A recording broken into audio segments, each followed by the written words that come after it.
Un millionnaire entre par erreur dans la chambre de son assistante et elle lui propose l'inattendu. Il ne mêlait jamais le travail aux émotions. Elle avait toujours su rester à sa place. Mais il a suffi d'une nuit, d'une porte mal fermée, et tout ce qu'il croyait maîtriser a commencé à s'effondrer. Ce qui est né entre eux ne faisait partie d'aucun plan, mais c'était la seule chose vraie. Pardon d'interrompre ton histoire, mais si tu aimes ce type de contenu, n'oublie pas de t'abonner. Soutiens cette chaîne pour qu'elle grandisse, et que Dieu te le rende au centuple. Merci et bon visionnage.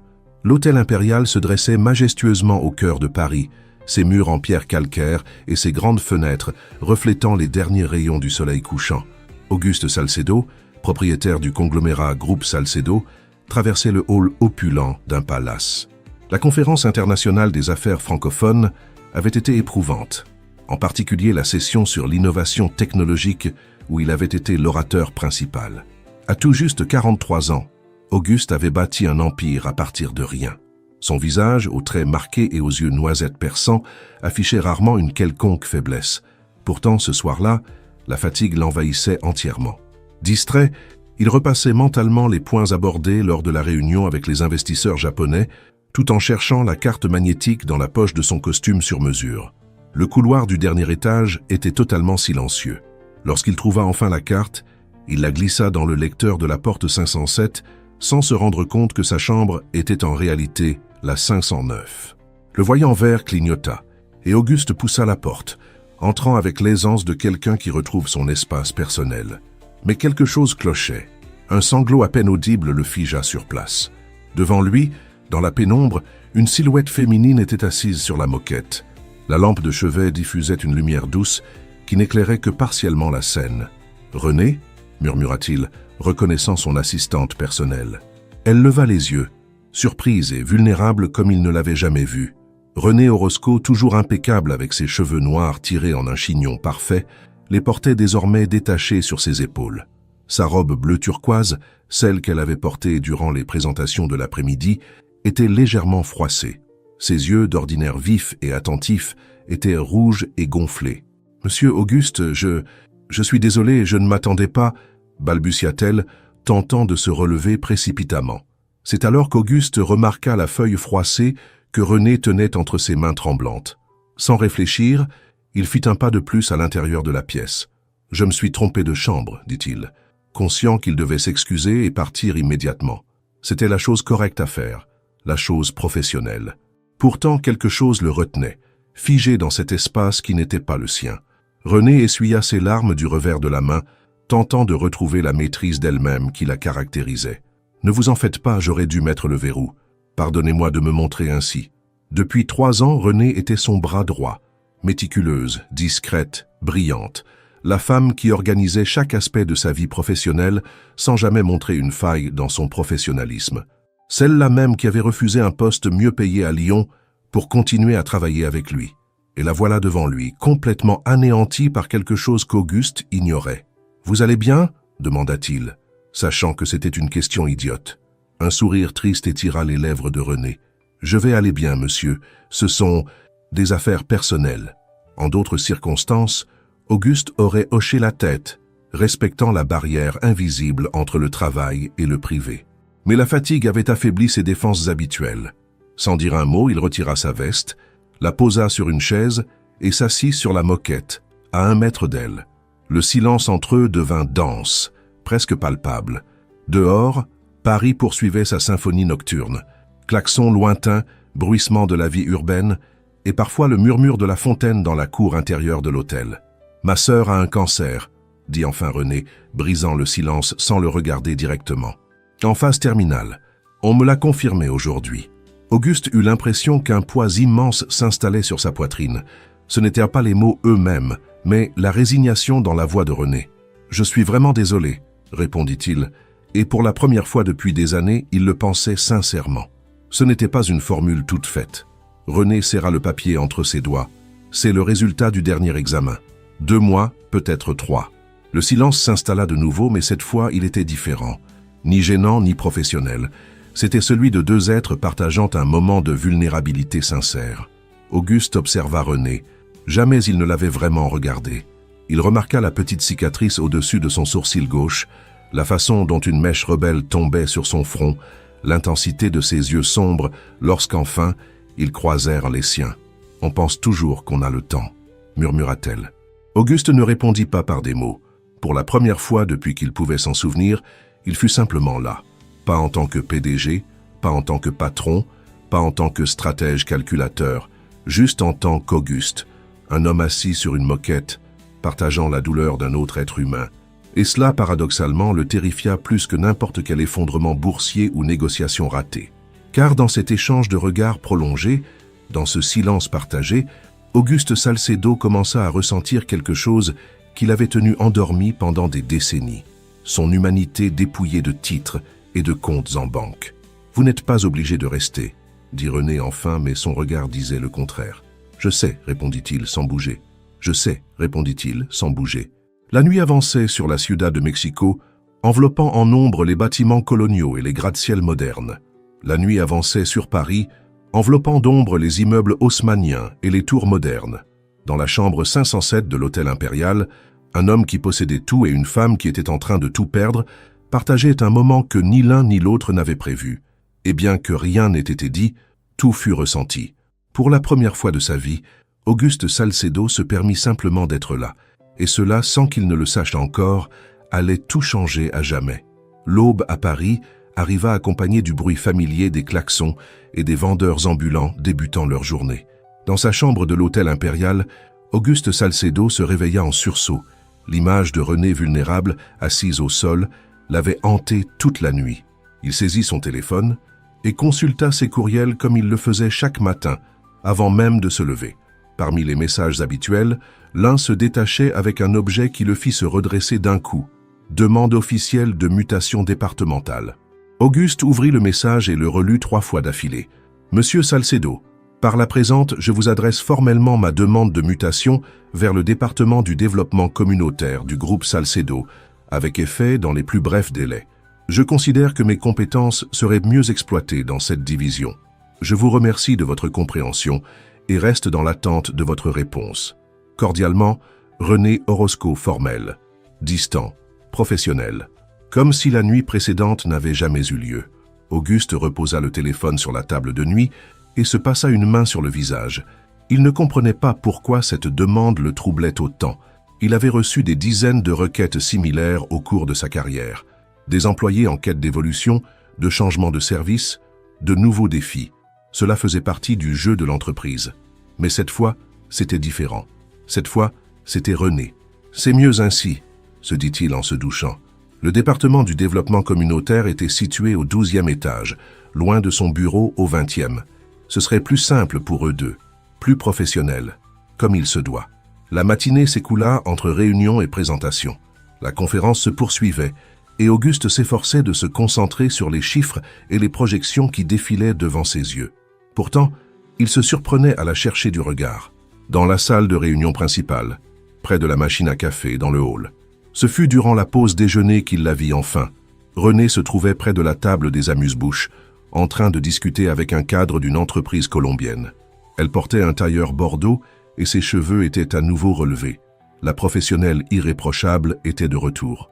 Auguste s'approcha, feignant un intérêt pour les canapés. Lorsque René le vit, elle baissa immédiatement les yeux et s'excusa auprès du Colombien. « Monsieur Salcedo », le salua-t-elle d'un léger hochement de tête, tout en saisissant une petite assiette. « René », répondit-il, ressentant une étrange tension dans l'air. « J'ai bien reçu ta demande ce matin. » Elle acquiesça sans le regarder dans les yeux. « J'espère que vous pourrez la traiter rapidement. »« Puis-je te demander pourquoi ?» Les mots sortirent de sa bouche avant qu'il n'ait pu les retenir. Les doigts de René se crispèrent autour de l'assiette. « Je pense que c'est préférable pour tout le monde. »« Pour tout le monde ou pour toi ?» insista Auguste, surpris lui-même par son ton presque accusateur. René releva enfin les yeux, croisant les siens. « Pour nous deux, monsieur. Après hier soir, je crois que c'est mieux ainsi. » Sans lui laisser le temps de répondre, René s'éloigna d'un pas assuré, laissant Auguste avec un sentiment inconnu au creux de la poitrine. Culpabilité? Intérêt? Orgueil blessé? Il ne savait pas, mais c'était inconfortable, presque douloureux. De retour dans son bureau temporaire à l'hôtel, Auguste rouvrit le courriel de René qu'il laissa sans réponse. « À la place, il appela Joachim Vega, le directeur des ressources humaines. « Je veux que tu repousses la mutation de René Orozco, dit-il sans détour. « Une raison particulière, patron ?» demanda Joachim, visiblement surpris. « Nous sommes en pleine phase de négociation cruciale. J'ai besoin d'elle dans mon équipe jusqu'à la fin, répondit-il d'un ton ferme, sachant pertinemment qu'il s'agissait d'un prétexte. Les jours suivants s'écoulèrent dans une étrange danse d'évitement. Auguste attribuait directement des tâches à René, réclamait des rapports spécifiques, prolongeait des réunions inutiles, tout pour la garder près de lui. Elle, de son côté, exécutait tout avec un professionnalisme exemplaire, livrant chaque document à l'heure, intervenant dans chaque réunion avec précision, tout en maintenant une distance infranchissable. Il n'y avait plus de sourire discret quand il faisait une remarque malicieuse pendant les réunions. Plus de regard complice lorsqu'un partenaire commercial disait quelque chose d'inapproprié, juste de l'efficacité et de la courtoisie. Et cette froideur polie le déstabilisait plus que n'importe quelle confrontation directe. Pendant le vol de retour vers le siège principal à Lyon, Auguste observait le profil de René, pendant qu'elle travaillait, concentrée, sur son ordinateur portable. 3 sièges les séparaient dans la cabine privée du jet d'entreprise. « Comment va ta sœur ?» demanda-t-il soudain, rompant le silence. René se raidit visiblement avant de répondre. « Elle commencera les soins palliatifs la semaine prochaine. Merci de demander. Si tu as besoin de temps libre, ce ne sera pas nécessaire, l'interrompit-elle. J'ai organisé mon emploi du temps pour aller la voir après le travail. » Auguste acquiesça, se sentant inexplicablement repoussé. « Tu sais que tu peux me parler si... » « Avec tout le respect que je vous dois, monsieur Salcedo, dit René en refermant son ordinateur et en le regardant droit dans les yeux, je préférerais que nous gardions une relation strictement professionnelle. Les mots frappèrent Auguste comme une gifle, pas parce qu'ils étaient irrespectueux ou déplacés, mais parce qu'ils incarnaient exactement ce qu'il avait toujours exigé de tous ses collaborateurs, des limites claires. Les mots frappèrent Auguste comme une gifle, pas parce qu'ils étaient irrespectueux ou déplacés, mais parce qu'ils incarnaient exactement ce qu'il avait toujours exigé de tous ses collaborateurs, des limites claires, professionnalisme absolu, distance émotionnelle. « Bien sûr, » répondit-elle avec raideur. Le reste du vol se déroula dans un silence pesant. À leur arrivée à Lyon, René le salua d'un formel « bonne soirée » avant de se diriger vers le taxi qui l'attendait. Auguste la regarda s'éloigner, alors qu'une révélation troublante s'imposait à son esprit. Pour la première fois de sa vie, ce contrôle absolu qu'il chérissait tant lui donnait l'impression d'être prisonnier. Et le plus déroutant, c'était qu'il ne savait pas comment s'en libérer, ni même s'il le voulait réellement. Le bar Le Panorama dominait le paysage nocturne de Lyon. Installé au 25e étage de l'immeuble le plus emblématique du quartier financier, il offrait une vue spectaculaire sur la ville et les montagnes environnantes. Des lumières colorées illuminaient chaque recoin avec soin, tandis que des serveurs en tenue élégante circulaient entre les invités, des plateaux d'argent à la main. Auguste Salcedo ajusta sa cravate avant de sortir de l'ascenseur. Le dîner d'affaires de ce soir n'était pas un simple événement mondain. Le groupe Salcedo s'apprêtait à conclure une fusion historique avec le groupe technologique Ramier, une opération estimée à plus de 10 milliards d'euros. Un seul obstacle subsistait, un concurrent mystérieux qui avait présenté une contre-offre à la dernière minute. « Monsieur Salcedo, quel plaisir de vous voir. » L'hôte, Fernand Ramier, s'approcha, une coupe de mescal à la main. « Permettez-moi de vous présenter quelqu'un. » Auguste suivit Fernand à travers l'espace élégant jusqu'à un petit groupe rassemblé près de la rambarde. Parmi eux, un homme jeune, probablement dans la trentaine, se distinguait par un costume bleu marine impeccable et un sourire confiant. « Auguste, je te présente Émile Vidal, PDG du groupe Vidal. Émile, voici le légendaire Auguste Salcedo. » Les deux hommes se regardèrent, s'évaluant mutuellement. Émile tendit la main avec un sourire qui n'atteignait pas ses yeux. « Le fameux requin de Lyon, dit Émile, serrant la main d'Auguste avec une force à peine exagérée. C'est un véritable honneur. » Auguste garda une expression neutre, même s'il avait immédiatement identifié son rival. Le groupe Vidal avait émergé de nulle part il y a à peine 3 ans, mais avait déjà absorbé 2 concurrents mineurs et visait désormais le groupe Ramier. « Le plaisir est pour moi, » répondit Auguste avec une cordialité feinte. « J'ai suivi l'ascension fulgurante de votre entreprise. » Émile sourit, saisissant parfaitement le mépris subtil dans la voix d'Auguste. « Parfois, la jeunesse et l'audace compensent les années d'expérience. Vous ne croyez pas ?» La tension fut interrompue par l'arrivée d'une silhouette féminine. Auguste sentit son souffle se suspendre un instant. René s'approchait du groupe, vêtu d'une longue robe émeraude qui contrastait magnifiquement avec sa peau mate. Ses cheveux, d'ordinaire attachés au bureau, retombaient en ondulations douces sur ses épaules. Mais ce qui frappa vraiment Auguste fut la familiarité avec laquelle elle se plaça aux côtés d'Émile Vidal. « Ah, juste à temps !» s'exclama Émile, passant un bras autour de la taille de René dans un geste possessif. « Auguste, je suppose que vous connaissez déjà René Orozco. »« Bien sûr, » répondit Auguste, incapable de cacher totalement sa confusion. « C'est mon assistante personnelle. »« Que c'était ton assistante ?» corrigea Émile avec un sourire provocateur. « Avant cela, elle a été ma fiancée pendant 3 ans. » La révélation frappa Auguste comme un coup de poing invisible. Il regarda René, qui gardait les yeux fixés sur un point à l'horizon, évitant soigneusement tout contact visuel avec lui. « Une coïncidence. Intéressante. » articula Auguste en reprenant sa contenance. « Coïncidence ?» Émile laissa échapper un petit rire. « Je vous assure que dans les affaires, rien n'est laissé au hasard, monsieur Salcedo. » L'implication était aussi nette que tranchante. Fernand Ramier, percevant la tension, tenta d'alléger l'atmosphère en proposant un toast à « la concurrence saine ». Les verres s'élevèrent, mais Auguste n'enregistra presque pas le moment. Son attention restait fixée sur la main d'Émile, toujours posée sur la taille de René. Durant le dîner, Auguste observa attentivement l'interaction entre Émile et René. Bien qu'elle adoptât une attitude réservée, il y avait entre eux une histoire commune indéniable. De petits gestes, des références à des lieux connus, des plaisanteries partagées qui excluaient les autres. « Alors, René, » dit Auguste lorsqu'il parvint enfin à un moment seul avec elle près du bar, « tu n'as jamais mentionné ta connexion avec le groupe Vidal. » René prit une gorgée de son verre avant de répondre. « Cela n'avait aucune pertinence dans le cadre de mon travail, monsieur Salcedo. Et maintenant, ça en a une ?» demanda-t-il, incapable de cacher le ton accusateur. Les yeux de René rencontrèrent enfin les siens. « Je ne suis pas impliqué dans la négociation. Je suis ici à titre personnel, en tant qu'ex-fiancé ou futur allié. » Une lueur de douleur traversa le visage de René. « Je ne suis pas obligé de répondre à cela. Je suis désolé, » dit Auguste, regrettant sa brusquerie. « Est-ce juste que je dérange quelque chose ?» Émile apparut à leur côté, posant une main sur l'épaule de René. Fernand est sur le point d'annoncer les prochaines étapes de la fusion. Auguste fixa Émile. « Pas du tout. René me racontait leur histoire commune. »« Oh, nous avons une longue histoire, » répondit Émile avec un sourire calculé. « Et peut-être aussi un avenir. Les choses ont tendance à revenir à leur place naturelle.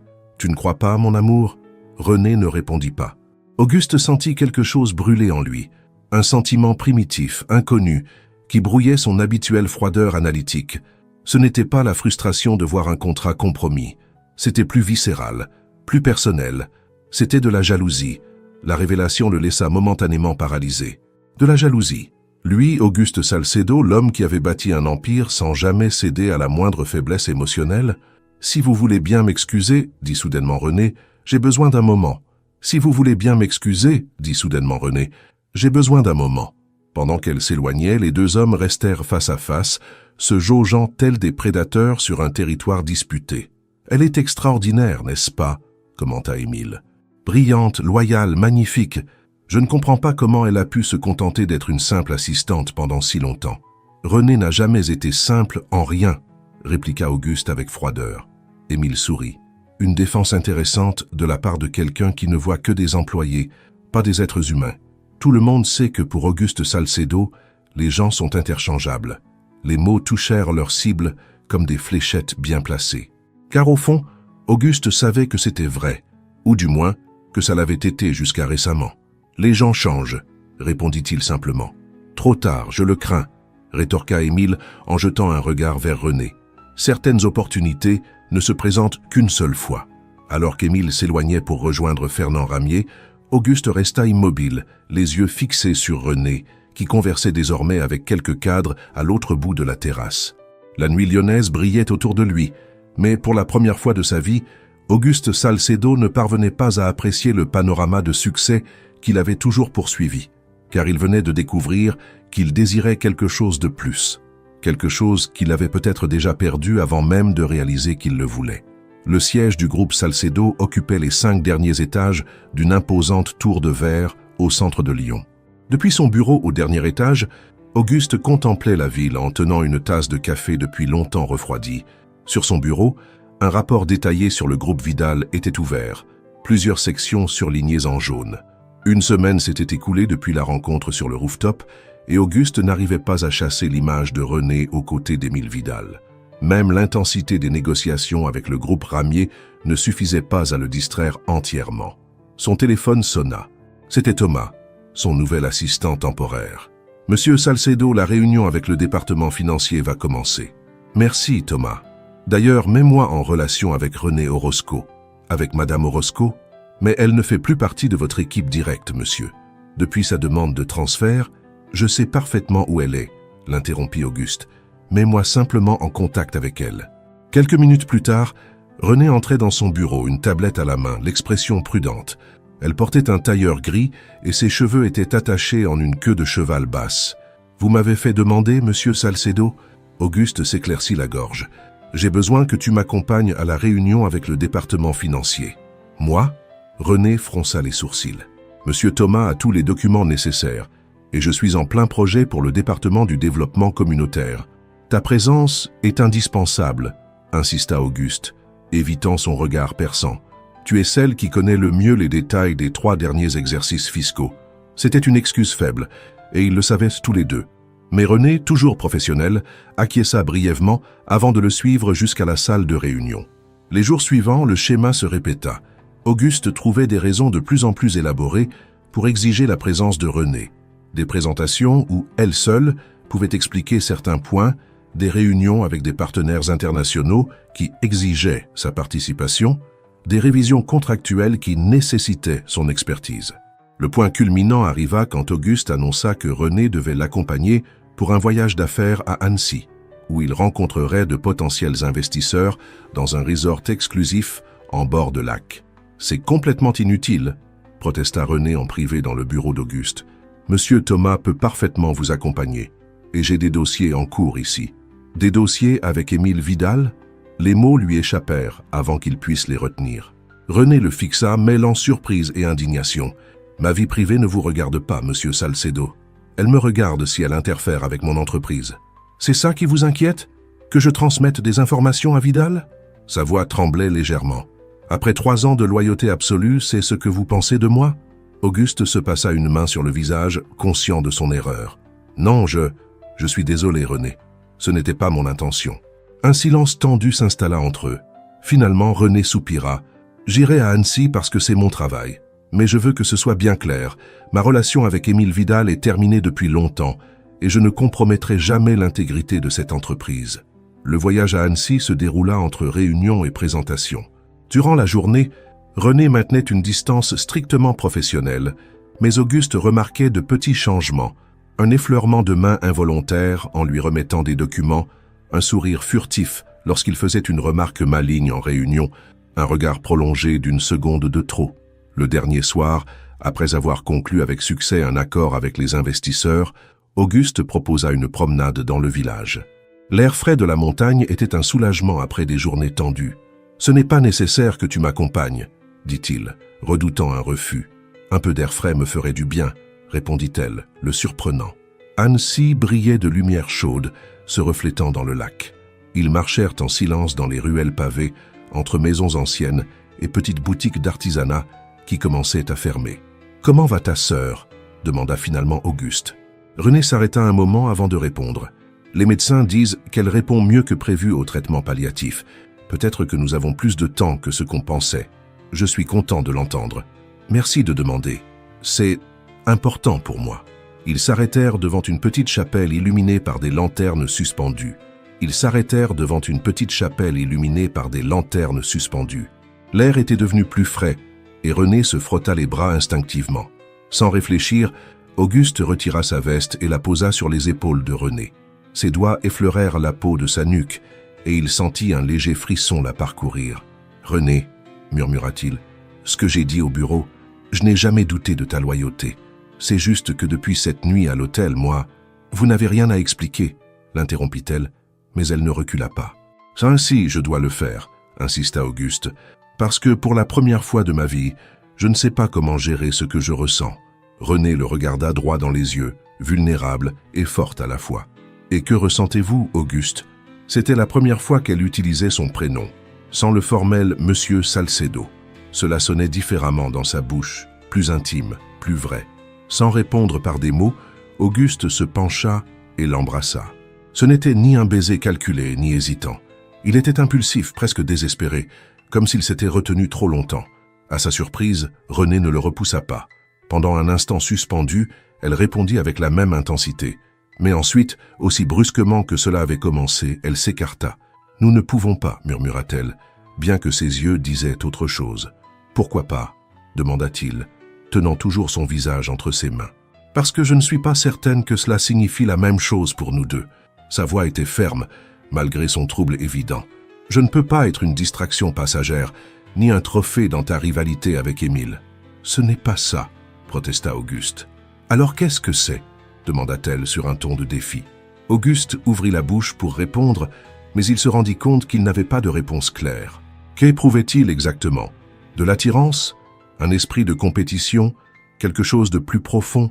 Le doute devait se lire sur son visage, car René hocha légèrement la tête, comme pour confirmer une intuition. « C'est bien ce que je pensais, » dit-elle avec tristesse. « Rentrons à l'hôtel, s'il vous plaît. » Ils marchèrent en silence, séparés d'à peine 1 mètre, une distance qui semblait un gouffre. Le doute planait entre eux comme une brume épaisse. Même le baiser n'avait pas dissipé cette incertitude. Au contraire, elle l'avait rendue plus dense, plus complexe. Et Auguste Salcedo, l'homme qui avait toujours eu une réponse à tout, se trouvait perdu dans un territoire inconnu, sans carte ni boussole. Le retour à Lyon après le voyage à Annecy fut marqué par un silence pesant. Pendant le vol dans le jet privé de l'entreprise, Auguste tenta à plusieurs reprises de reprendre la conversation de la veille, mais René resta distante, plongée dans des rapports et des emails qu'elle consultait avec minutie sur sa tablette. La tension se dissipa brièvement à l'atterrissage, quand chacun prit une direction différente. Auguste passa le week-end isolé dans sa résidence en périphérie de la ville, tentant de mettre de l'ordre dans ses pensées, tout en se préparant pour la réunion cruciale du lundi avec le conseil d'administration à propos de la fusion avec le groupe Ramier. Ce qu'il ne s'attendait pas à trouver, c'était la tempête qui l'attendait au bureau ce lundi matin. « Monsieur Salcedo, il y a un problème », l'intercepta Thomas dès sa sortie de l'ascenseur, l'air alarmé. « Monsieur Émile Vidal est dans la salle de réunion avec tout le conseil d'administration. Ils sont là depuis une demi-heure, sans prévenir. » Auguste fronça les sourcils et accéléra le pas vers la salle. « Qui a autorisé cette réunion ?» Maître Gauthier du conseil. Vidal a dit qu'il avait des informations critiques qui ne pouvaient pas attendre. En ouvrant les portes de la salle, Auguste découvrit les 12 membres du conseil installés autour de la longue table en acajou. À l'autre bout, Émile Vidal, impeccable dans son costume gris, projetait une présentation sur l'écran géant. « Ah, Auguste, content que tu sois là », dit Hernan Gauthier, président du conseil.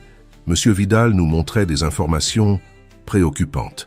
Émile afficha un sourire de fausse courtoisie. « Je suis désolé d'être venu sans invitation, Auguste, mais je considérais que cela ne pouvait pas attendre. » Sur l'écran apparaissait un email, apparemment envoyé depuis le compte de René à une adresse du groupe Vidal, avec des détails précis sur la stratégie de négociation du groupe Salcedo concernant la fusion avec le groupe Ramier. « Qu'est-ce que cela signifie ?» exigea Auguste, gardant son calme malgré le choc. « Cela signifie que vous avez été trahi, » répondit Émile d'un ton solennel. « René Orozco a transmis des informations confidentielles à mon entreprise pendant des mois. » Auguste sentit le sol se dérober sous lui, mais son visage resta impassible. « C'est une accusation très grave, Vidal. J'espère que tu disposes de preuves solides. » « Bien entendu. » Émile fit défiler sa présentation, montrant d'autres emails, des captures d'écran de messages, et même des extraits d'enregistrements audio où l'on entendait soi-disant René partager des informations confidentielles. « Comme vous pouvez le constater, » poursuivit Émile en s'adressant au conseil, alors qu'elle travaillait encore pour le groupe Salcedo, Mademoiselle Orozco entretenait une communication constante avec moi, fournissant des détails qui nous ont donné un avantage dans plusieurs négociations, y compris l'offre actuelle pour le groupe Ramier. Des murmures d'indignation parcoururent la salle. Auguste scruta les documents projetés, cherchant des incohérences, des signes de manipulation. « C'est absurde, » déclara-t-il enfin. « Ces soi-disant preuves pourraient avoir été facilement fabriquées. »« Je m'y attendais, » répondit Émile avec satisfaction. « C'est pourquoi je n'ai pas seulement présenté ces éléments au conseil, mais aussi à la presse spécialisée. Il fit glisser un exemplaire du journal Écho sur la table, où l'on pouvait lire en une. Espionnage industriel possible, se coule une fusion à plusieurs milliards. Une assistante accusée d'avoir transmis des données confidentielles. Espionnage industriel possible, secoue une fusion à plusieurs milliards. Une assistante accusée d'avoir transmis des données confidentielles. Le monde d'Auguste s'arrêta un instant. Ce n'était plus une simple accusation, c'était un scandale public qui pouvait détruire la réputation de l'entreprise et celle de René. Mademoiselle Orozco sera escortée hors du bâtiment pendant que nous mènerons l'enquête, déclara Hernan Gauthier en se levant. Et nous te suggérons, Auguste, de prendre tes distances par rapport à cette affaire, compte tenu de ta proximité avec la personne impliquée. L'insinuation ne passa pas inaperçue. De toute évidence, les rumeurs sur Annecy étaient déjà parvenues aux oreilles du Conseil. Un instant, intervint Auguste avec autorité. Aucune mesure ne sera prise avant d'avoir entendu sa version. Cela pourrait être une manœuvre pour saboter la fusion. Émile laissa échapper un petit rire. Une manœuvre ? Pourquoi aurais-je recours à cela alors que j'ai une offre supérieure sur la table? Non, Auguste, ceci est simplement un acte de transparence. Après tout, nous sommes concurrents, pas ennemis. Avant qu'Auguste ne puisse répondre, les portes de la salle s'ouvrirent de nouveau. René entra, escorté par le chef de la sécurité. « Maîtresse Orozco », dit Hernan Gauthier froidement, « je crains de devoir vous demander de remettre votre badge d'accès et de quitter les lieux jusqu'à nouvel ordre. » René, pâle mais digne, regarda Auguste droit dans les yeux, ignorant tous les autres présents. Ses yeux imploraient quelque chose que ses lèvres ne disaient pas, la confiance. « C'est une erreur, déclara-t-elle d'une voix ferme. Je n'ai jamais partagé d'informations confidentielles avec qui que ce soit, encore moins avec le groupe Vidal. » Émile secoua la tête, affichant une expression compatissante. « René, les preuves sont accablantes. Nier l'évidence ne fait qu'aggraver ta situation. » « Des preuves ?» La voix de René trembla légèrement. « Ces emails ont été manipulés. Les dates ne correspondent pas à mes registres internes. C'est ce que l'enquête déterminera, trancha Gauthier. En attendant, considérez-vous comme suspendu à titre préventif. » Auguste assistait à l'échange, figé dans un conflit intérieur. Il voulait croire en René, en cette femme qu'il connaissait depuis 3 ans, qu'il avait vue vulnérable dans cette chambre d'hôtel, qu'il avait embrassée sous les étoiles d'Annecy. Mais les preuves semblaient solides, et le doute, cette graine toxique, commençait à germer.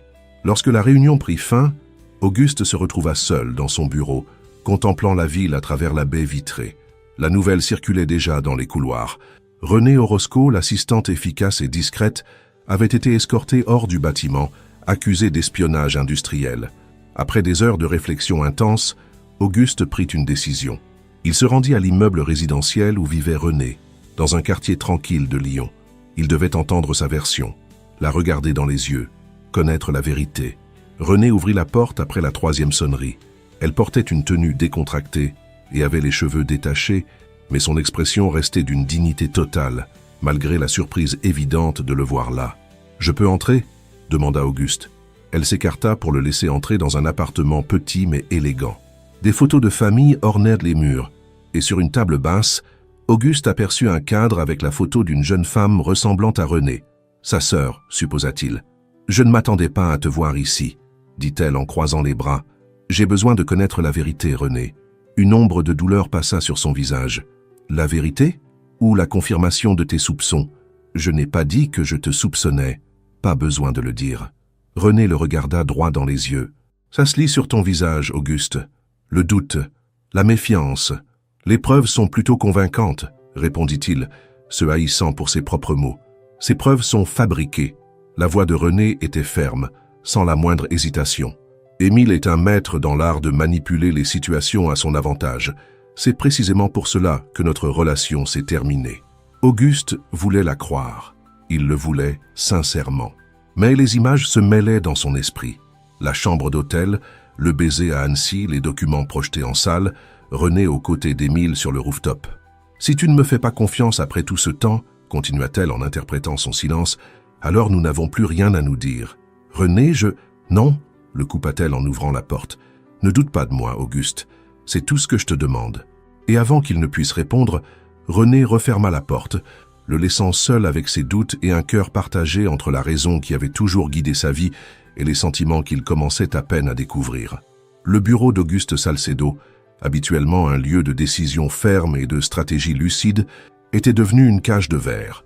Depuis la fenêtre du 20e étage, Lyon s'étendait majestueusement avec ses collines et ses tours, mais Auguste ne voyait plus le paysage. Son esprit était piégé dans un cycle sans fin de doutes et de regrets. 10 jours s'étaient écoulés depuis la suspension de René. 10 jours de réunions tendues avec le Conseil, de titres dans la presse économique, de rumeurs dans les couloirs.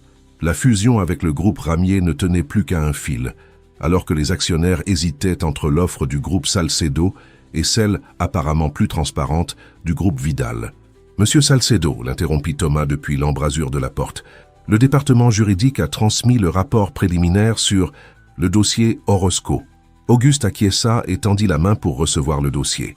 Resté seul de nouveau, il inspira profondément avant de l'ouvrir. Le rapport était détaillé mais non concluant.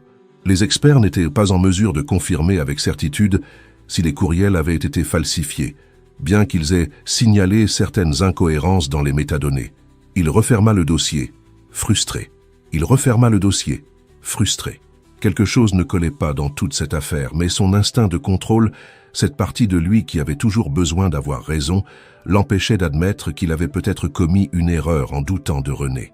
Ce jour-là, pour la première fois depuis des semaines, Auguste quitta le bureau plus tôt. Il conduisit sans but précis à travers les rues de Lyon, jusqu'à se retrouver, presque malgré lui, devant l'immeuble de René. Il n'eut pas le courage de monter. À la place, il resta dans sa voiture, observant les fenêtres du 4e étage, se demandant ce qu'elle faisait, comment elle faisait face à cette situation. L'absence de René avait créé un vide que personne ne pouvait combler.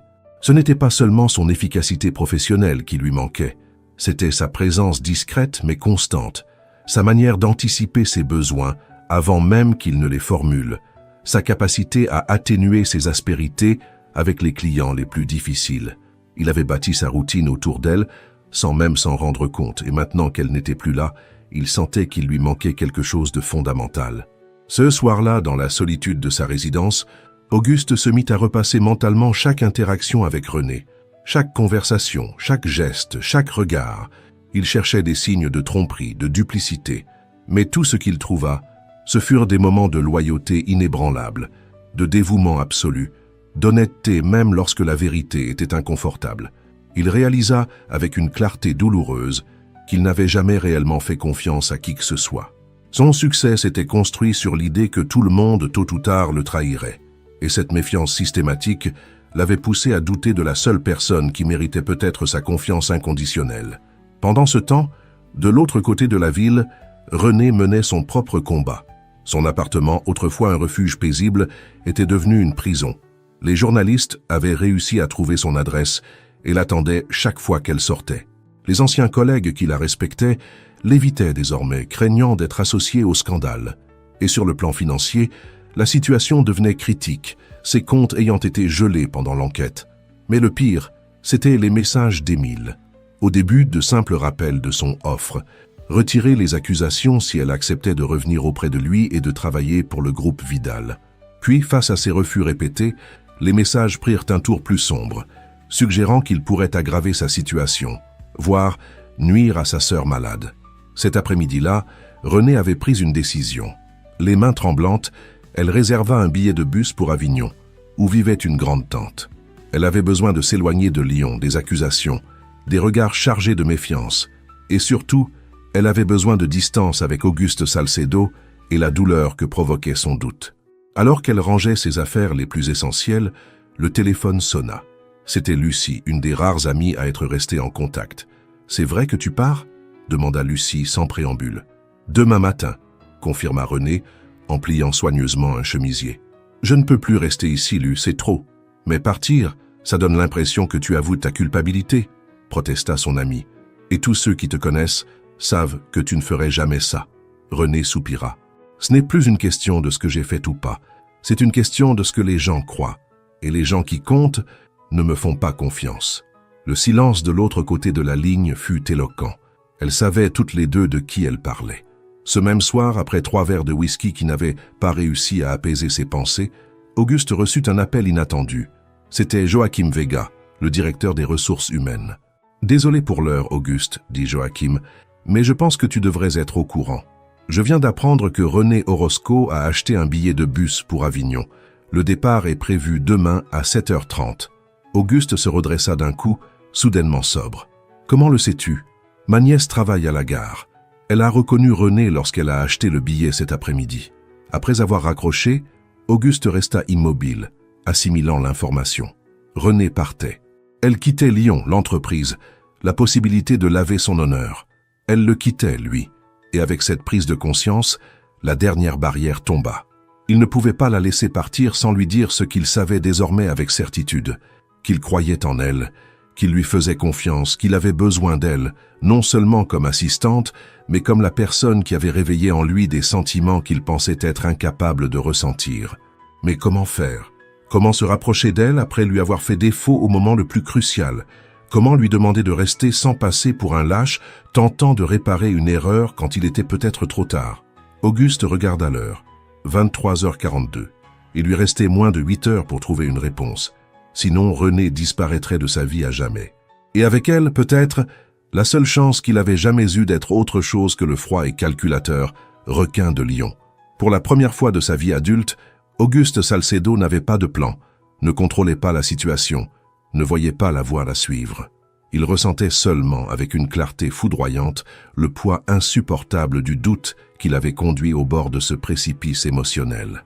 Et tandis que la nuit avançait inexorablement vers le matin, il se demandait s'il existait un pont assez solide pour traverser l'abîme de méfiance qu'il avait lui-même creusé. L'aube trouva Auguste Salcedo dans sa voiture, garée devant l'immeuble de René. Il n'avait pas dormi de la nuit, prisonnier d'un entrelac d'incertitude et de désespoir.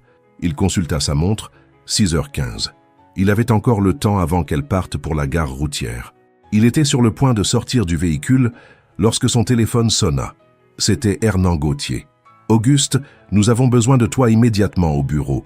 Vidal vient de soumettre une offre améliorée pour la fusion et le conseil est réuni en urgence. Je ne peux pas maintenant, Hernan. Il y a quelque chose que je dois régler d'abord. Je ne peux pas maintenant, Hernan. Il y a quelque chose que je dois régler d'abord. Quelque chose de plus important que de sauver la plus grande opération de l'histoire de l'entreprise. » L'incrédulité dans la voix de Gauthier était palpable. Auguste regarda les fenêtres de l'appartement de René, où l'on voyait déjà du mouvement. « Je te verrai dans 1 heure, répondit-il enfin, puis raccrocha. La décision était prise. Il allait d'abord régler la situation avec le conseil, puis se rendrait à la gare. Il aurait encore le temps de rejoindre René avant qu'elle ne monte dans le bus. En arrivant au bureau, il trouva une atmosphère tendue. Les membres du conseil d'administration l'attendaient dans la salle de réunion, accompagnés d'un groupe d'avocats. Sur la table, un document détaillait la nouvelle offre du groupe Vidal, 15% supérieure à la sienne, avec des garanties supplémentaires pour les actionnaires minoritaires. « C'est une offre qu'on ne peut pas refuser », trancha Gauthier. « À moins que tu n'égales ou ne dépasses ces conditions, Auguste. » La réunion dura plus longtemps que prévu. Auguste proposa une contre-offre, négociant point par point, conscient que chaque minute passée était une minute de moins pour retrouver René. Lorsqu'il parvint enfin à un accord préliminaire, il consulta sa montre avec angoisse.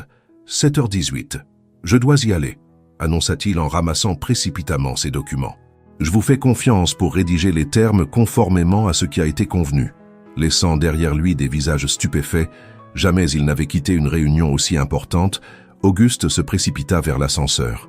Dans le hall, il heurta accidentellement un groupe d'employés arrivés pour le petit déjeuner d'anniversaire de l'entreprise. « Doucement, patron !» s'exclama Julien, l'un des stagiaires, évitant de justesse de renverser un plateau de café. « Pardon, je suis pressé », répondit Auguste en se dirigeant vers la sortie. « Vous allez à la gare routière ?» demanda Julien, surprenant Auguste. « J'ai vu maîtresse Orozco ce matin. C'est triste qu'elle parte, non ? C'était la seule à toujours avoir un mot gentil pour nous, les stagiaires. » Auguste s'arrêta net. « Tu l'as vue aujourd'hui ? » ?»« Oui, en venant ici. Elle avait une grosse valise.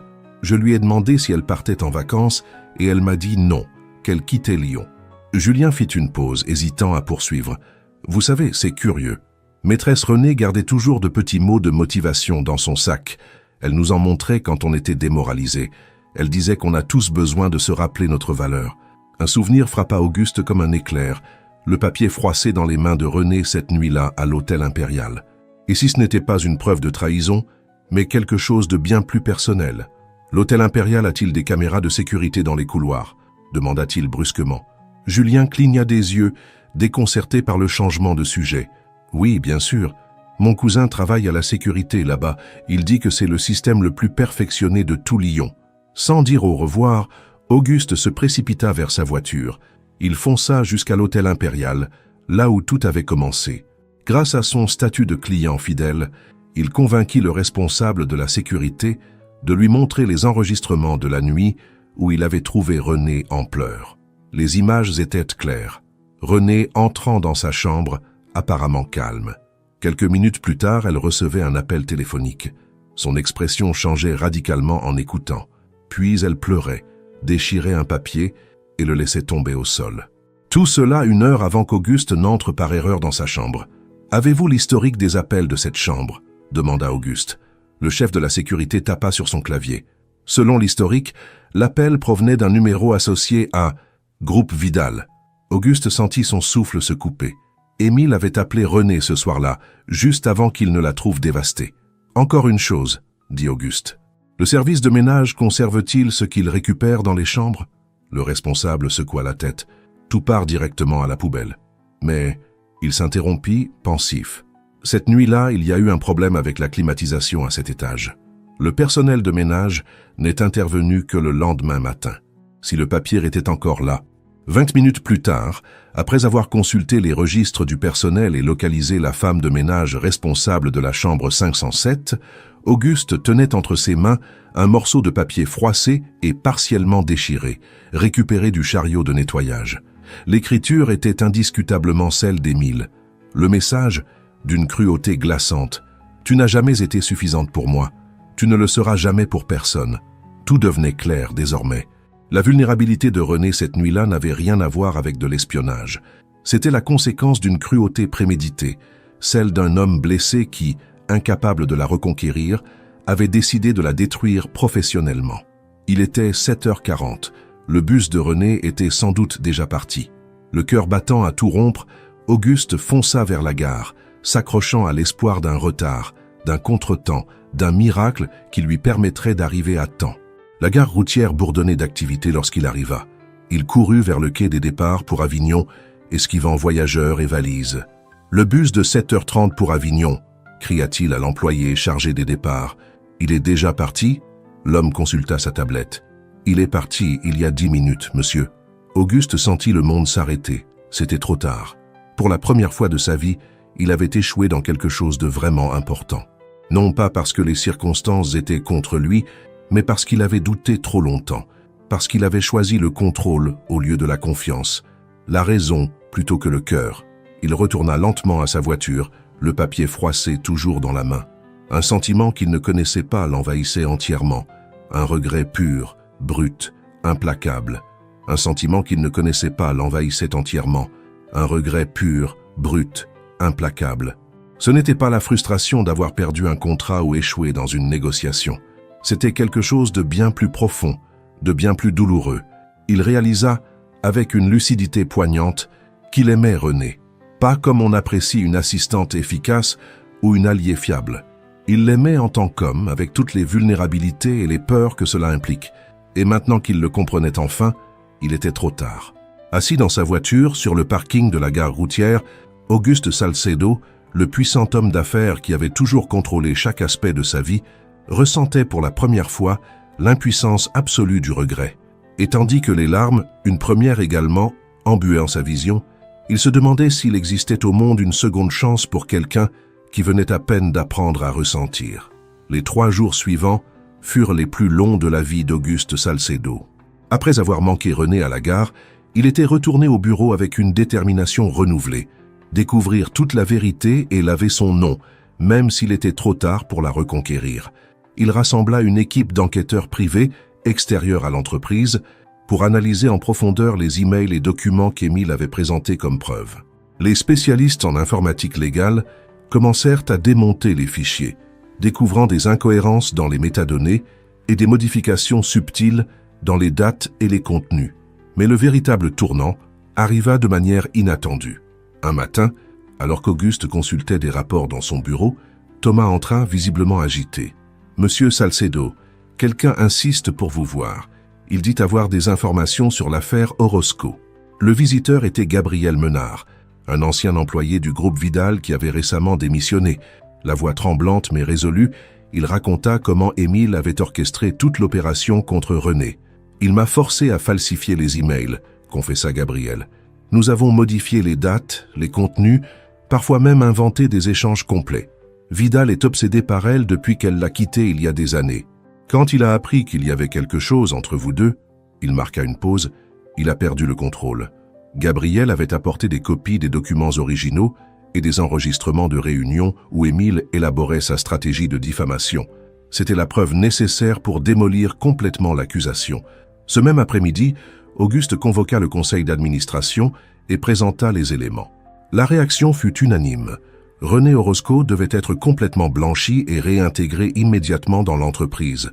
De plus, des poursuites judiciaires seraient engagées contre Émile Vidal pour diffamation et falsification de documents. La nouvelle se répandit rapidement. Les mêmes médias qui avaient relayé l'accusation consacraient désormais leurs gros titres à l'exonération de René et au scandale qui éclaboussait le groupe Vidal, dont les actions chutaient à la bourse. Cependant, pour Auguste, cette victoire avait un goût amer. Il avait tenté de contacter René sans succès. Son téléphone restait éteint et les lettres envoyées à l'adresse de sa grande-tante à Avignon restaient sans réponse. « Au moins, elle connaît la vérité maintenant », dit Joachim Vega tentant de le consoler. Son nom est blanchi, mais Auguste savait que ce n'était pas suffisant. Il l'avait abandonnée quand elle avait eu le plus besoin de lui. Il avait douté d'elle quand il aurait dû lui faire confiance, sans poser de questions. Une semaine après le scandale, le groupe Salcedo se préparait pour le sommet économique du Nord, l'événement le plus important du secteur, avec une couverture médiatique nationale. En tant que PDG, Auguste devait prononcer le discours d'ouverture devant les dirigeants des plus grandes entreprises françaises. Le soir de l'événement, le grand auditorium de Lyon brillait sous un éclairage élégant. Caméras et journalistes se pressaient aux entrées pendant que les invités prenaient place. Auguste, dans un costume impeccable, répétait mentalement son discours, mais ses pensées le ramenaient sans cesse à René. Depuis les coulisses, il observait la salle se remplir lentement. Son regard parcourait mécaniquement les rangées de sièges quand, soudain, son cœur manqua un battement. Là, presque au dernier rang, partiellement dissimulé par une colonne, se trouvait René. Elle portait une simple robe noire, ses cheveux relevés. Son expression était sereine, presque détachée. Auguste sentit le temps s'arrêter. Il ne s'attendait pas à la voir ici. Peut-être était-elle revenue à Lyon pour régler des affaires, ou alors pour fermer définitivement ce chapitre. « Monsieur Salcedo, nous sommes prêts à commencer », annonça le coordinateur de l'événement. Auguste acquiesça mécaniquement, sans quitter René des yeux. À cet instant, il prit une décision qui allait tout changer. Peu importait la salle comble, les caméras, la presse, l'image méticuleusement bâtie au fil des ans. Rien ne comptait à part cette femme assise au dernier rang, la seule à avoir vu l'homme derrière le chef d'entreprise. Lorsqu'il fut présenté, Auguste monta sur scène sous les applaudissements. Il posa ses notes sur le pupitre, jeta un coup d'œil rapide au discours préparé sur l'avenir du monde des affaires en France, puis le mit de côté. « Bonsoir », commença-t-il d'une voix assurée.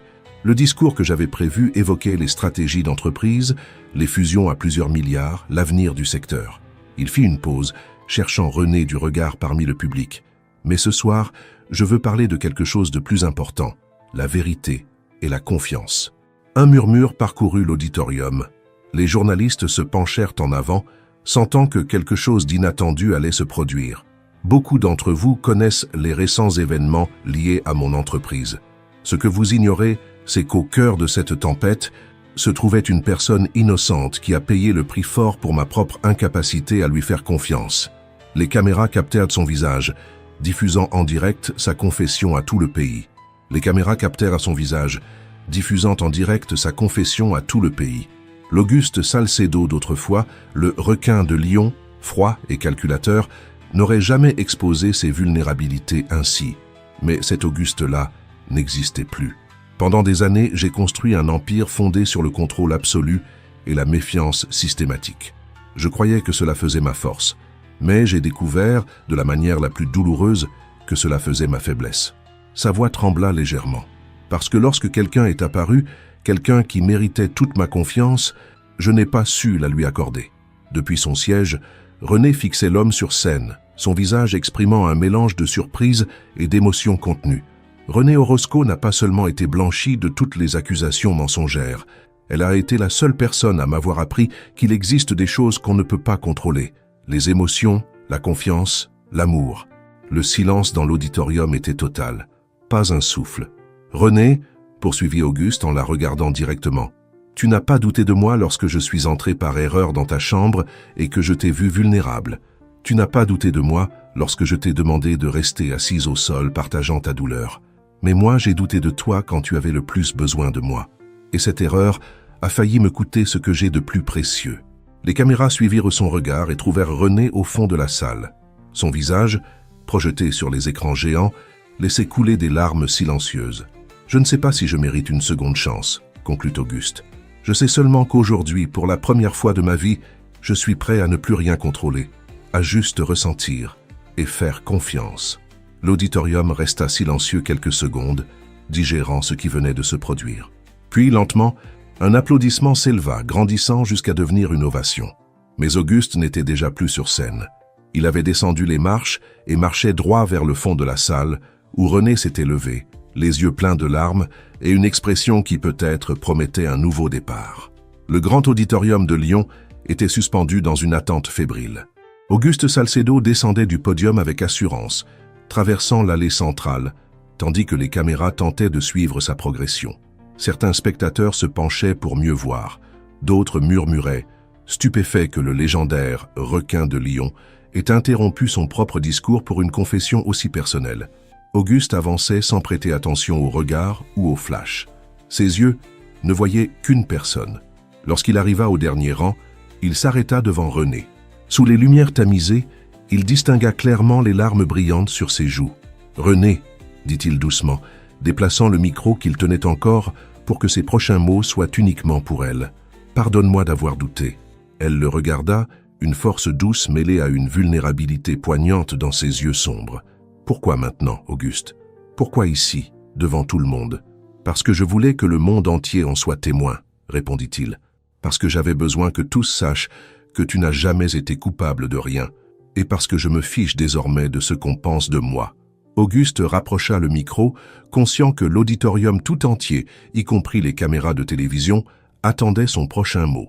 Sa voix claire résonna dans chaque recoin de la salle. « Toute ma vie, j'ai bâti des murs autour de moi, » déclara-t-il sans quitter René des yeux. « Je croyais que l'invulnérabilité était la force. Je me suis trompé. » Les dirigeants et chefs d'entreprise présents observaient, stupéfaits, cet homme qui n'avait jamais laissé entrevoir la moindre faille, se mettre à nu ainsi. Lorsque les accusations ont été portées contre toi, j'aurais dû croire ce que je savais de toi, ce que je ressentais. Mais j'avais si peur de me tromper, si peur de ressentir, que je me suis réfugié dans le doute. La voix d'Auguste trembla encore, mais il poursuivit avec détermination. Je ne l'ai compris qu'en trouvant ceci. Il sortit de sa poche le papier froissé, partiellement déchiré, la note cruelle d'Émile retrouvée à l'hôtel. Quelqu'un t'a dit un jour que tu ne serais jamais suffisante. Mais pour moi, René, tu es plus que ce que j'ai jamais cru mériter. Un murmure parcourut la salle. Au premier rang, les membres du conseil d'administration échangeaient des regards incrédules. Fernand Ramier, présent en tant qu'invité d'honneur, observait la scène avec un sourire surpris et admiratif. « Tu ne m'as pas trahi, René, » poursuivit Auguste, la voix vibrante d'émotion. « Tu m'as appris à ressentir. Et c'est le plus beau cadeau que quelqu'un m'ait jamais fait. » Le silence qui suivit fut si profond qu'on pouvait entendre le bourdonnement des caméras. René restait immobile, ses yeux rivés à ceux d'Auguste, son visage tiraillé entre la prudence et l'espoir. Alors, Auguste tendit la main vers elle. « Je ne sais pas s'il reste une place pour moi dans ta vie, » dit-il plus doucement. « Je sais seulement que je veux essayer, pas comme ton patron, ni comme un PDG, mais comme un homme qui a enfin compris ce qui compte vraiment. » Pendant une seconde éternelle, le temps sembla suspendu. Personne dans l'auditorium ne respirait. Les caméras étaient au braquet sur la main tendue d'Auguste et sur le visage bouleversé de René. Des milliers de téléspectateurs, scotchés à leurs écrans à travers toute la France, attendaient le dénouement de cette histoire inattendue qui avait interrompu la retransmission du sommet économique. Et alors, dans un mouvement lent, presque cinématographique, René se leva. Sa main petite mais déterminée vint à la rencontre de celle d'Auguste. Le contact entre leurs mains fut comme une onde électrique que tout le monde sembla ressentir. Le contact entre leurs mains fut comme une onde électrique que tout le monde sembla ressentir. Plus puissant que n'importe quel contrat à plusieurs millions, plus significatif que n'importe quelle fusion d'entreprises, ce simple geste représentait quelque chose qu'aucune stratégie commerciale ne pouvait accomplir, la rédemption et l'espoir. Sans un mot, Auguste attira doucement Renée contre lui. Elle fit un pas en avant, puis un autre, jusqu'à ce que la distance entre eux disparaisse. Ses bras l'enlacèrent, et ceux de Renée l'entourèrent à leur tour, dans une étreinte qui parlait de pardon, de seconde chance, d'un avenir à construire ensemble. L'auditorium, qui était demeuré dans un silence presque sacré, explosa en applaudissements spontanés. Ce n'étaient pas les applaudissements convenus des événements d'entreprise, mais ceux, sincères, d'une foule émue. Des cadres habituellement stoïques se levèrent, certains essuyant discrètement une larme. « Je t'aime », murmura Auguste à l'oreille de Renée, des mots uniquement pour elle au milieu du tonnerre des applaudissements. « Et je ne douterai plus jamais de toi. » Elle se recula légèrement pour le regarder dans les yeux, un sourire illuminant son visage malgré les larmes. « Et moi de toi. Mais si tu doutes encore une fois, ça te coûtera très cher, monsieur Salcedo. » Auguste rit, un rire sincère et libre que peu avaient entendu jusqu'alors. Marché conclu. Les écrans géants de l'auditorium les montraient, enlacés dans l'allée centrale, les applaudissements comme bande-son. Les journalistes tapaient frénétiquement sur leur clavier, conscients d'avoir assisté à un moment historique, non seulement pour le groupe Salcedo, mais aussi pour la perception du leadership dans le monde des affaires en France. Car ce soir-là, Auguste Salcedo avait redéfini ce que signifiait être fort. Ce n'était pas ne jamais douter, mais avoir le courage de reconnaître ses erreurs. Ce n'était pas garder le contrôle à tout prix, mais accepter d'être vulnérable par amour. Et tandis qu'ils quittaient ensemble l'auditorium, portés par l'ovation continue du public, tous deux savaient que ce qui commençait ce soir-là valait plus que n'importe quel empire économique. Une relation fondée sur la confiance, forgée dans l'épreuve et rachetée par la vérité. Le printemps était arrivé à Lyon, peignant de couleurs vives les jardins et les parcs de la ville. 8 semaines s'étaient écoulées depuis cette nuit au Grand Auditorium, un événement que les médias continuèrent d'évoquer comme le discours qui a transformé la culture d'entreprise française. L'enregistrement était devenu viral, alimentant des débats sur le leadership, la vulnérabilité et l'importance des relations humaines dans le monde professionnel. À la tour du groupe Salcedo, le 18e étage avait été entièrement rénové pour accueillir le nouveau département d'innovation sociale. De grandes baies vitrées laissaient entrer la lumière naturelle dans un espace conçu avec des zones ouvertes pour encourager la collaboration et des petites salles pour des réunions plus intimes. Renée Orozco, désormais directrice de l'innovation sociale, parcourait l'espace avec une tablette en main, vérifiant les derniers détails avant l'inauguration officielle. Son retour dans l'entreprise avait été une décision personnelle, non dictée par Auguste. Elle avait posé ses conditions. Un nouveau département, axé sur des projets destinés aux communautés vulnérables, avec une autonomie complète et un budget conséquent. « Nerveuse pour demain ?» demanda la voix d'Auguste depuis la porte. Il portait un costume, comme toujours, mais désormais souvent sans cravate, un petit changement symbolique parmi tant d'autres plus profonds. « Un peu », admit Renée avec un sourire. « C'est la première fois que nous allons présenter nos projets au Conseil. »« Ils vont les adorer », répondit-il en s'approchant. « Le programme pour les familles de patients en soins palliatifs est exceptionnel. » Renée hocha la tête avec gratitude. Ce projet en particulier était né de son expérience personnelle avec sa sœur qui, heureusement, avait bien réagi au traitement et montrait désormais des signes d'amélioration. « Ça en dîne ensemble ce soir ?» proposa Auguste, gardant une distance respectueuse, « pour fêter à l'avance ton succès de demain. » Leur relation avait évolué avec soin et respect au cours de ces semaines. Tous deux avaient choisi de bâtir quelque chose de solide, en prenant le temps de se découvrir en dehors du cadre professionnel. Ils sortaient régulièrement, partageaient des conversations intimes et découvraient l'un chez l'autre des facettes longtemps restées cachées. Auguste avait changé. Il était toujours le stratège brillant et le leader charismatique à la tête d'un empire, mais il laissait désormais transparaître son côté humain.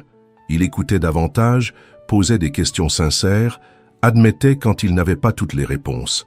L'entreprise, contre toute attente, s'épanouissait encore davantage sous ce nouveau style de gestion, attirant de jeunes talents sensibles à un leadership plus authentique. « Dînons chez moi », proposa Renée. « Je vais cuisiner quelque chose de spécial. » Ce soir-là, dans le chaleureux appartement de Renée, Ils partagèrent un repas fait maison tout en discutant des projets à venir et du voyage qu'ils feraient ensemble le mois suivant à Avignon pour rendre visite à la grande-tante de René. Après le dîner, ils sortirent sur le petit balcon donnant sur les montagnes.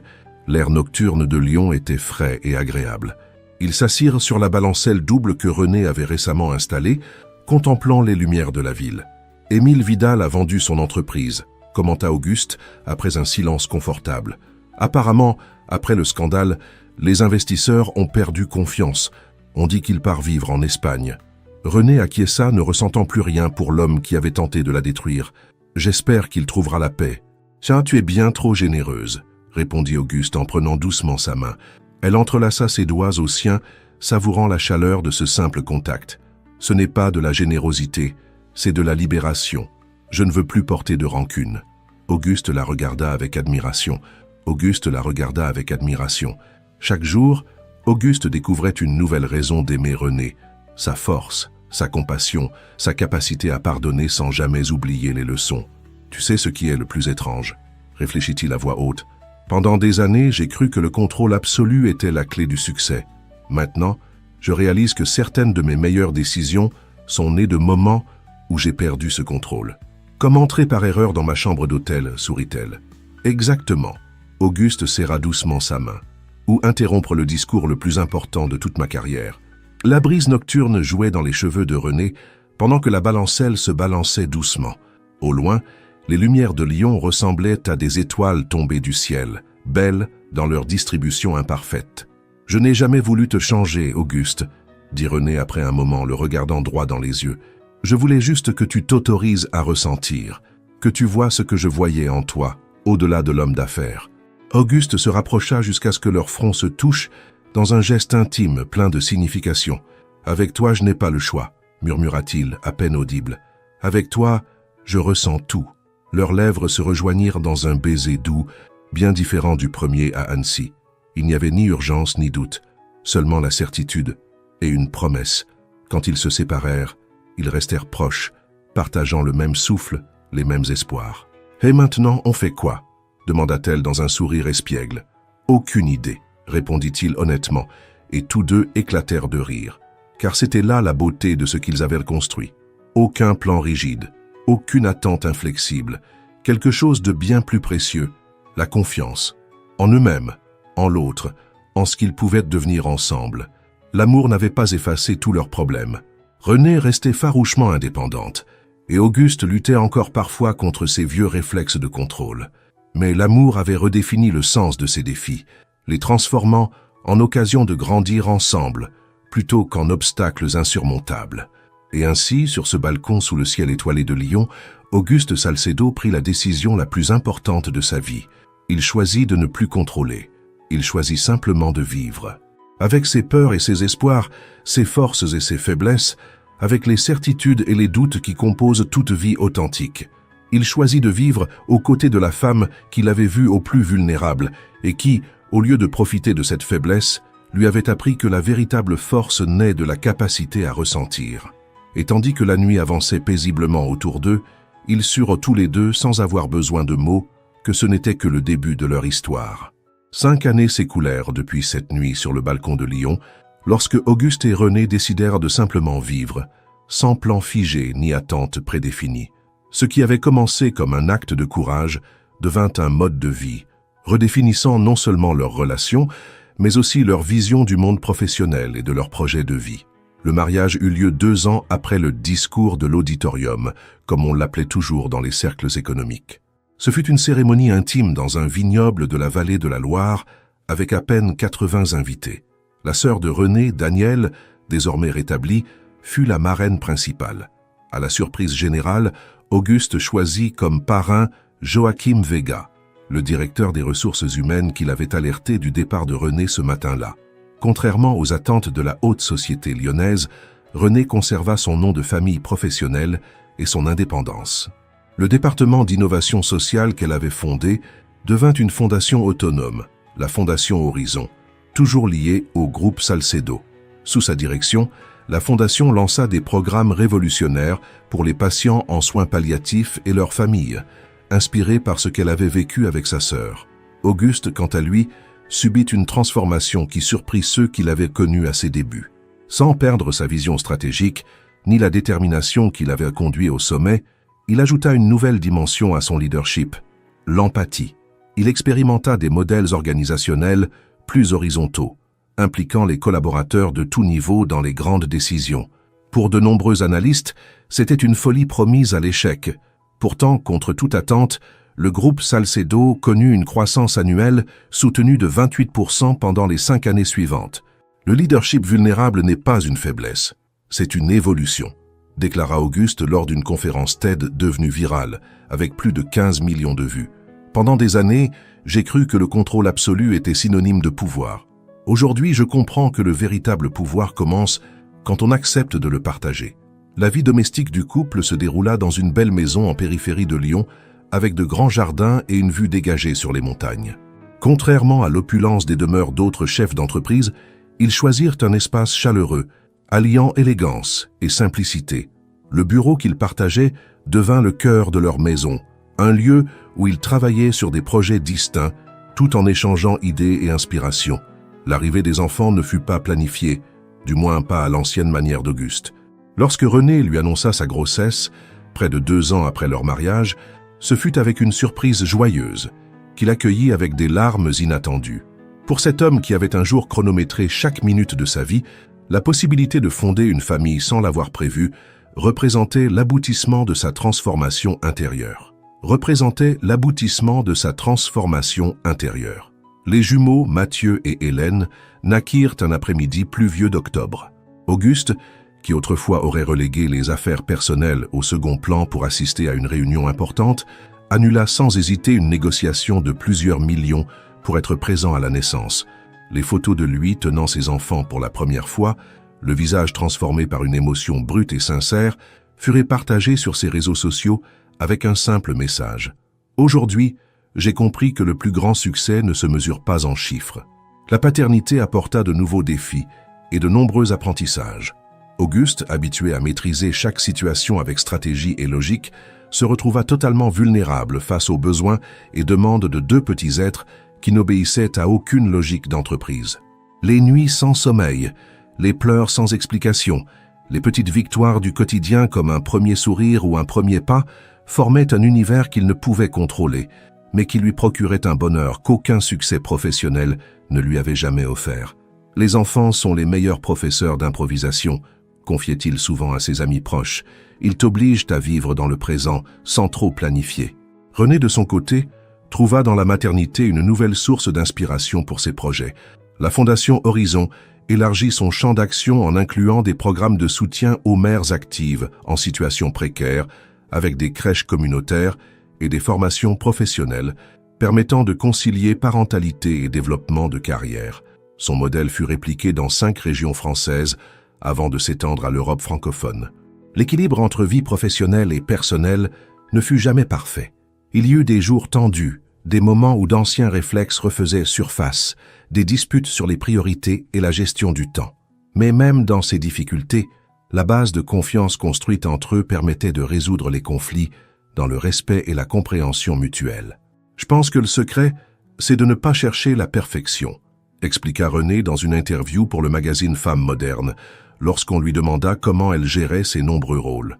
Auguste et moi ne prétendons pas avoir toutes les réponses, ni être des modèles idéaux. Nous essayons simplement d'être honnêtes avec nous-mêmes et l'un envers l'autre, en acceptant qu'il y aura des jours magnifiques et d'autres chaotiques. Leur 4e anniversaire de mariage fut célébré par un voyage surprise. Auguste avait tout organisé en secret. Il avait simplement dit à René de préparer des vêtements chauds. La destination s'avéra être l'hôtel impérial à Paris, et plus précisément la chambre 507, là où tout avait commencé 4 ans auparavant à cause d'une erreur de porte. On voulait revenir au point de départ, expliqua-t-il en débouchant une bouteille de champagne dans la même chambre où il avait découvert René en larmes, pour célébrer tout le chemin parcouru depuis. Ce soir-là, assis sur la moquette comme lors de leur première rencontre, mais cette fois entouré de bougies et de fleurs, René lui offrit un cadeau spécial, un album photo retraçant les moments clés de leur histoire. La première image était une reconstitution. Le personnel de l'hôtel avait accepté de prendre une photo d'eux dans le couloir, lui l'air surpris face à une porte entr'ouverte, elle, assise au sol dans la chambre, pour se rappeler que parfois, les plus beaux moments de la vie commencent par une erreur, avait-elle écrit en dédicace. À leur 5e année de relation, alors que les jumeaux couraient déjà dans toute la maison et que la Fondation Horizon inaugurait son 10e centre communautaire, une proposition inattendue arriva. Fernand Ramier, témoin du célèbre discours à l'auditorium, contacta Auguste avec une idée audacieuse: écrire un livre sur sa transformation personnelle et professionnelle. « Ton histoire mérite d'être racontée au-delà d'une conférence devenue virale », insista Fernand. Elle pourrait inspirer toute une génération de dirigeants à repenser leurs priorités. Auguste hésita au début. Exposer sa vie privée et ses vulnérabilités dans un livre aussi définitif lui semblait intimidant. Ce fut René qui l'encouragea à relever le défi. « Ton histoire n'est pas que la tienne », lui dit-elle un soir en évoquant le sujet. « Elle appartient à tous ceux qui croient encore que réussite professionnelle et liens humains sont incompatibles. » Le processus d'écriture, qui dura près d'1 an, se révéla être une thérapie inattendue. Auguste revisita des moments douloureux, reconnut des erreurs qu'il n'avait jamais totalement verbalisées et s'autorisa à célébrer son évolution sans arrogance. René participa activement, apportant son point de vue dans certains chapitres clés, le poussant à se remettre en question quand il tombait dans la facilité ou l'autosatisfaction. Le prix du contrôle. Comment cesser d'avoir peur de ressentir a transformé ma vie et mon entreprise fut publié lors de leur 6e année ensemble. Le lancement eut lieu dans le même grand auditorium de Lyon où Auguste avait interrompu son discours pour retrouver René dans le public. Cette fois, elle était à ses côtés sur scène avec Mathieu et Hélène qui, du haut de leurs 4 ans, volèrent la vedette par leurs adorables interventions spontanées. Le livre devint rapidement un best-seller international, traduit en 23 langues. Des chefs d'entreprise du monde entier commencèrent à adopter certaines pratiques décrites par Auguste, des réunions sans hiérarchie, des espaces de travail favorisant la vulnérabilité productive. Les écoles de commerce les plus prestigieuses intégrèrent l'étude du groupe Salcedo dans leur programme, analysant comment la transformation personnelle de son dirigeant avait métamorphosé toute la culture de l'organisation. Mais avec le succès, vint aussi la médiatisation, et avec elle, inévitablement, les critiques. Et avec elle, inévitablement, les critiques. Certains analystes traditionalistes qualifiaient l'approche d'Auguste de dangereusement sentimentale et prédisaient que l'entreprise souffrirait tôt ou tard d'avoir abandonné les principes fondamentaux du leadership fort. D'autres remettaient en question l'authenticité de sa transformation, suggérant qu'il ne s'agissait que d'une stratégie de marketing destinée à repositionner son image publique. Face à ces critiques, Auguste conserva le calme qu'il avait cultivé au fil des années. « Les opinions extérieures ne définissent plus ni ma valeur, ni celle de mes décisions », déclara-t-il dans une interview. « J'ai appris à écouter sans être détruit par les critiques, tout comme j'ai appris à célébrer les réussites sans que les éloges me définissent. » La véritable épreuve de sa nouvelle philosophie arriva lorsque l'économie mondiale entra dans une profonde récession, affectant sévèrement le secteur d'activité principal du groupe Salcedo. L'action perdit 32% de sa valeur en seulement 3 semaines, et plusieurs membres du conseil d'administration pressèrent pour revenir à un mode de gestion plus traditionnel et autoritaire, arguant que la crise nécessitait une main de fer. C'est alors qu'Auguste prouva que sa transformation n'était pas superficielle. Au lieu de réagir par la peur ou de retomber dans ses anciens schémas de contrôle, il convoqua une réunion exceptionnelle, incluant non seulement les dirigeants, mais aussi des représentants de tous les niveaux de l'entreprise.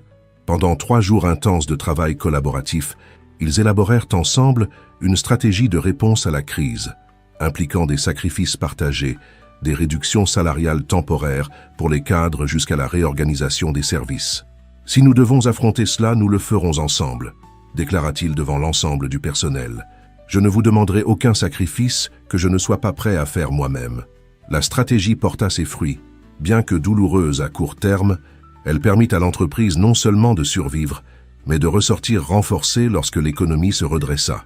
Harvard Business Review consacra une étude de cas complète à ce processus, soulignant combien la culture de confiance bâtie au cours des années précédentes avait été essentielle pour appliquer des mesures difficiles sans briser l'esprit d'équipe. Sur le plan personnel, le couple poursuivait sa propre évolution. Lorsque les jumeaux entrèrent à l'école primaire, René décida de reprendre un rêve longtemps mis de côté. terminé un doctorat en psychologie organisationnelle. Auguste la soutint sans réserve, réorganisant son propre emploi du temps pour partager plus activement les responsabilités familiales pendant qu'elle étudiait. « C'est à ton tour de briller encore plus », lui dit-il le soir où elle reçut sa lettre d'admission. « Je m'occupe de garder la maison pendant que tu conquiers ce rêve. » Au cours de ces années, il n'était pas rare de voir Auguste arriver à des réunions importantes avec des dessins d'enfants dans ses poches de costume ou reporter des appels internationaux pour assister à un spectacle scolaire. Ses partenaires commerciaux s'habituèrent bientôt à ce que certaines réunions se tiennent dans le jardin de sa maison, pendant que les enfants jouaient au loin sous la surveillance d'une nounou. La recherche doctorale de René, centrée sur des modèles de leadership intégrant intelligence émotionnelle et performance économique, devint une référence académique. En s'appuyant sur des données anonymisées du groupe Salcedo et d'autres entreprises adoptant des pratiques similaires, elle démontra de manière empirique que les organisations favorisant la vulnérabilité maîtrisée et la confiance mutuelle étaient plus résilientes face aux crises, affichaient un taux de rotation du personnel plus faible et de meilleurs indicateurs d'innovation. Le véritable défi n'est pas de rendre les entreprises plus humaines, expliquait René lors de conférences internationales où elle présentait ses conclusions. Le défi, c'est de prouver que les rendre plus humaines en fait de meilleures entreprises. Et maintenant, nous avons les données pour le prouver. Pour célébrer les 10 ans depuis cette rencontre fortuite dans une chambre d'hôtel, Auguste et René organisèrent une fête toute particulière. Ce ne fut pas un renouvellement de vœux traditionnels, mais une retraite de fin de semaine avec les personnes les plus importantes de leur parcours partagé. Danielle, la sœur de René, désormais totalement rétablie et directrice médicale de l'un des centres de la Fondation. Joachim Vega, toujours à la tête des ressources humaines, qui avait mis en place des politiques révolutionnaires d'équilibre vie-travail. Xavier, l'ancien stagiaire qui se souvenait des messages motivants de René, aujourd'hui directeur d'un département stratégique du groupe, et bien sûr, les jumeaux qui à 8 ans représentaient à merveille l'intensité d'Auguste et l'empathie de René. Durant cette célébration intime, sous un ciel étoilé semblable à celui de la fameuse nuit sur le balcon, Auguste et René partagèrent une réflexion qui résumait leur chemin parcouru. Il y a 10 ans, nous pensions que le plus grand défi était d'apprendre à ne pas tout contrôler, dit Auguste en tenant la main de René devant leurs proches. Aujourd'hui, nous comprenons que ce n'était que le début. Le véritable défi a été d'apprendre à avancer sans perdre notre cap, à rester ferme sans devenir rigide, à préserver nos identités tout en construisant quelque chose de plus grand à deux. René poursuivit, avec la sérénité qui la caractérisait, et le plus beau, c'est que nous continuons d'apprendre chaque jour. Nous ne sommes pas arrivés à une fin, car en amour véritable, il n'y a pas de ligne d'arrivée. Il n'y a que le chemin et la décision quotidienne de le parcourir ensemble. Les jumeaux, écoutant avec l'attention qu'ils réservaient aux histoires importantes racontées par leurs parents, applaudirent spontanément à la fin. Hélène, la plus curieuse des deux, leva la main comme à l'école. « Et si l'oncle Émile n'avait pas été méchant avec maman ?» demanda-t-elle avec l'innocence de ses 8 ans. « Est-ce que vous vous seriez quand même aimés ?» Auguste et René échangèrent un regard complice, cette forme de communication silencieuse qu'ils avaient perfectionnée au fil des années. « Parfois, il faut une tempête pour trouver un abri, » répondit Auguste en serrant sa fille dans ses bras. « Et parfois, il faut se perdre pour retrouver le bon chemin. » Ce soir-là, tandis que les enfants dormaient et que la maison plongeait dans le silence, Auguste et René s'assirent sur la balançoire du jardin, semblable à celle qu'ils avaient eue sur le balcon de leur ancien appartement. Sous les étoiles de Lyon, aussi brillantes que leurs espoirs, ils partagèrent un toast silencieux pour ce qu'ils avaient vécu et pour tout ce qui restait à venir. Car ils avaient compris que l'amour ne consistait pas à avoir toutes les réponses, mais à les chercher ensemble, qu'il ne résidait pas dans l'absence de tempête, mais dans la décision de danser sous la pluie, et surtout que l'amour ne signifiait pas trouver quelqu'un de parfait, mais trouver quelqu'un avec qui cela vaut la peine de construire quelque chose de beau, jour après jour, sans savoir exactement comment l'histoire se terminera. Et cette incertitude, qui autrefois aurait terrifié Auguste Salcedo, était désormais ce qu'il chérissait le plus dans sa vie avec René, la merveilleuse liberté de simplement vivre, sans contrôler, sans calculer, mais en ressentant chaque instant avec l'intensité de celui qui sait que la véritable réussite ne se mesure ni en exploit ni en possession, mais dans la capacité de se livrer pleinement au miracle imparfait d'aimer et d'être aimé.